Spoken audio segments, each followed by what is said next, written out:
Good morning. Good morning. Welcome to the Ashes to Rubies podcast and live stream. Beautiful gray day today. The weather is fluctuating from a heat wave to ice. There's no ice. There's no ice. Not yet. It's Not yet. It's going to be chilly, but that's okay. And we're going to talk about life in recovery and more. We're going to do a reading. We are. Anything to start off with? Are we blank slates today? Today we're blank slates. Were you like that in school? Like in public school, I guess it was more predominant is the teacher calls upon you.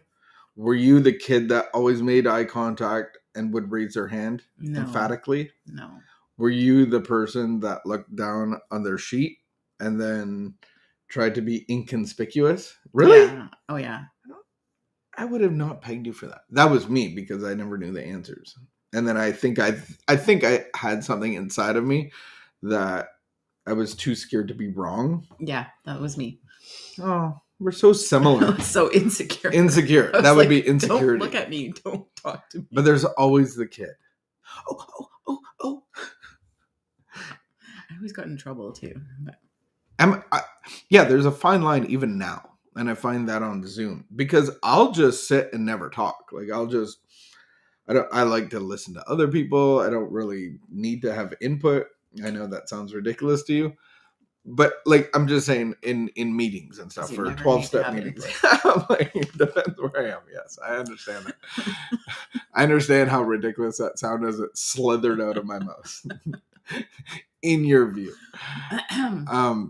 Yeah. So I don't need to ever talk, but there's a fine line of like coming across as insecure and not participating and then having to like actually participate. Well, no, I don't think it's a fine line. I think that there's a line. There are definitely adults who join Zoom meetings and require everyone else to carry the meeting for them. And they just sit there quietly. See, I don't mean to be that. Like, I'm not trying to be that. Or like, I think I should be on my face, like not my profile, like not like my camera should be on. My face should be on. That. And then I realized at the beginning of COVID, especially, like I was on my phone a lot. And then I'm like, I'm not even in this meeting. Like, so what's the point of going to it? So I really challenged myself of like, actually putting away my phone, not opening up 3 tabs on my computer because I have a double screen. And being like present in the meeting with your video being on. Present in the meeting. I don't always have to participate in meetings. I like meetings that they actually call on you because then you prefer not to participate. I prefer to participate by being present and my camera on and not being on my phone. And letting other people carry the meeting. No, it sounds so no. I don't ever really need to have I just don't need to say anything. I don't. It sounds like you're being judgmental of the people that are saying stuff. No. Oh my goodness. They need to say something. No, I just don't have to ever. I don't like to. I don't need to. Like, I just don't want to necessarily. Like, I like to listen. Good morning, James. And I think that people are fascinating. Like, there's so many people that have. Okay, on the side note, I have a lot of space to share.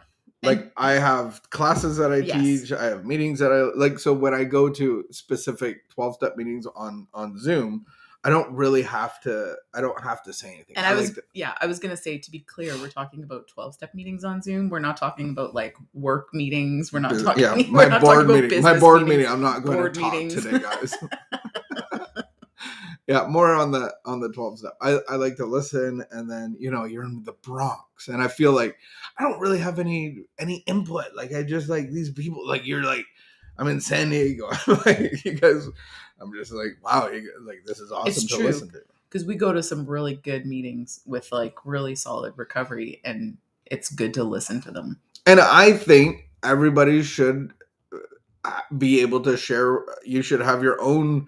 You should set up your own sharing ability, like what meetings you go to or the people that you're meeting with, like sponsees. Like, that's sharing. Like, you're having input.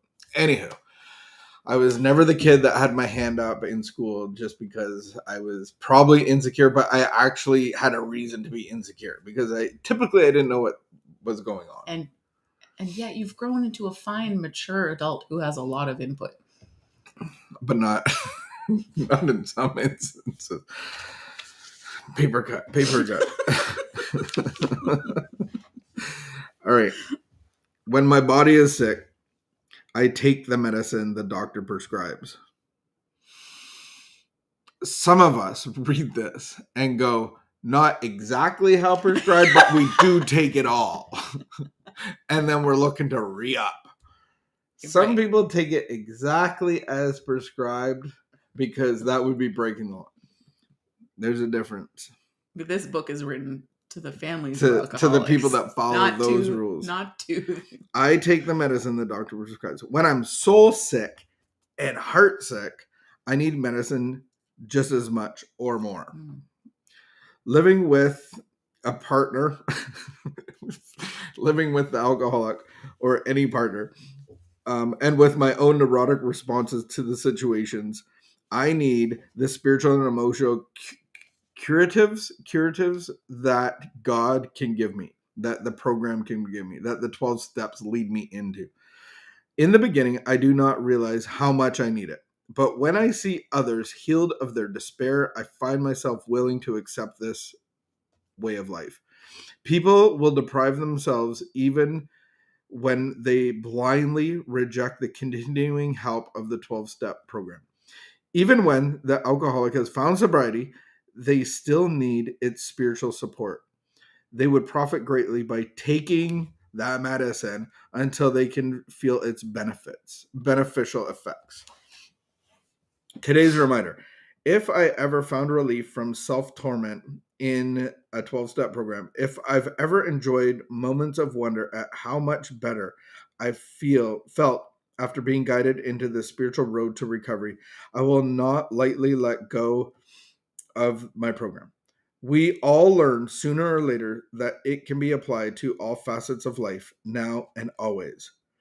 Quote of the day: It is comforting to know that I need never face my problems without the help of God. Or the 12 steps, which lead you to God. Taking the medicine.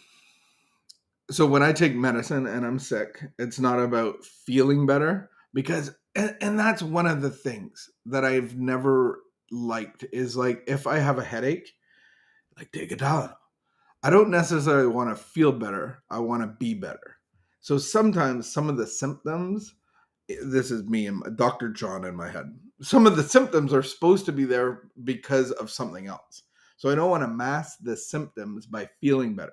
And I think we can get in the habit of doing that with meetings.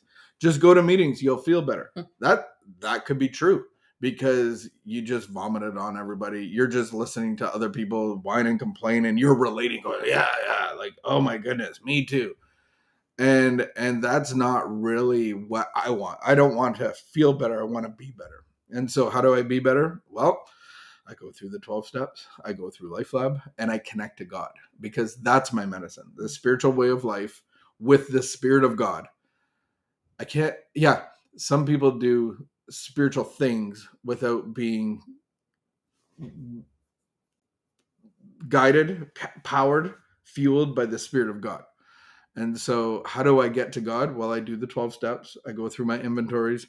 I grab all of the fears within me that has been rooted in me, and I give it to God, because I can't blow them away. I can't wish them away.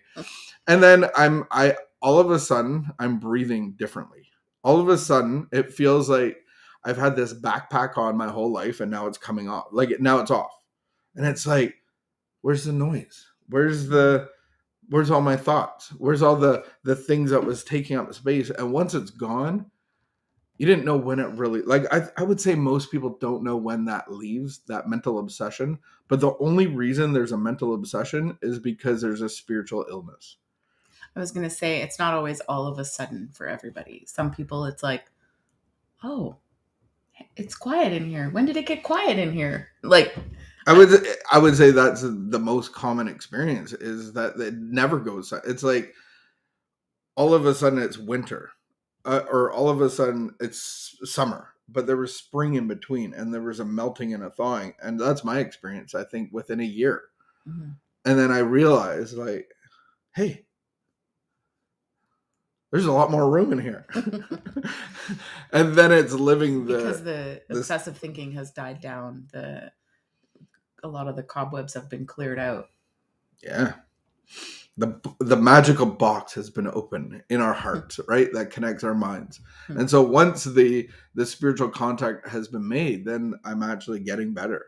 And then it's the process for the next, I don't know when it ends, because I'm still learning and growing and understanding. And I think that's the beautiful thing about being a child of God, is that he has the responsibility. I get to be the child. I get to learn stuff every day, every week.